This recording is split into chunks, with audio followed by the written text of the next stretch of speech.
By what law itong universe na ito, sa bundong ito, sino nagbigay sa iyo ng karapatan na patayin mo ang anak ko? Anong kasalanan ko sa iyo? Kayong mga gangster, kayong nasa Pilipino na kinig, yung mga putang ina ninyo, kinig kayo mabuti.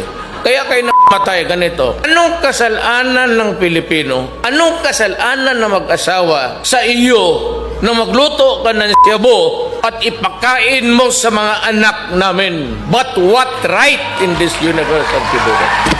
Huwag na tayo mag-isip ng batas-batas. Sagutin mo lang ako. By what right? Anong kasalanan namin at bakit gawin mo yan sa amin? Masagot mo yan, buhayin kita. Ang ina mo, pag wala kang sagot, p***ayin talaga kita.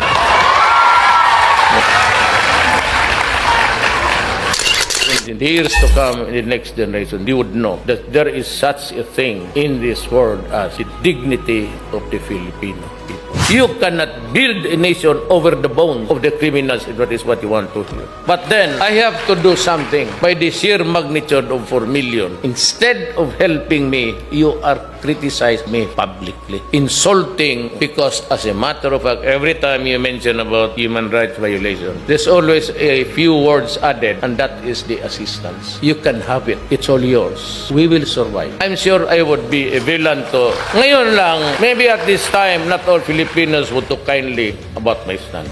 Maraming salamat po.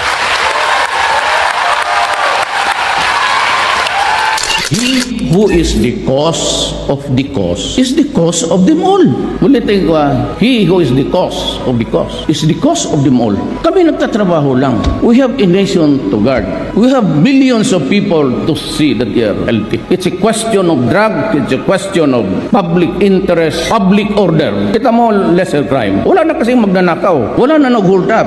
Kasi pare, gamitin mo utak mo. If you're able to contaminate, yan ang negosyo ng mga Chinese. Wholesale yan sila. Maski kunti-kunti, kung the whole of Tondo contaminated, pera yan. I'm not saying it's Chinese. Practice of itong wholesale retail. They go for wholesale. Maski na kumita lang ng isang piso dyan sa isang kaso, okay na yan. Kasi maramihan eh.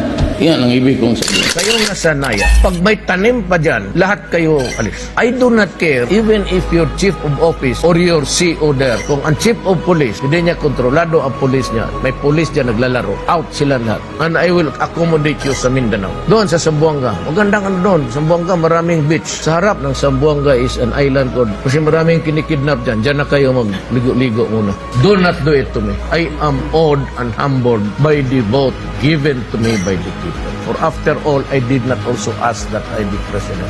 Passport law to lengthen the validity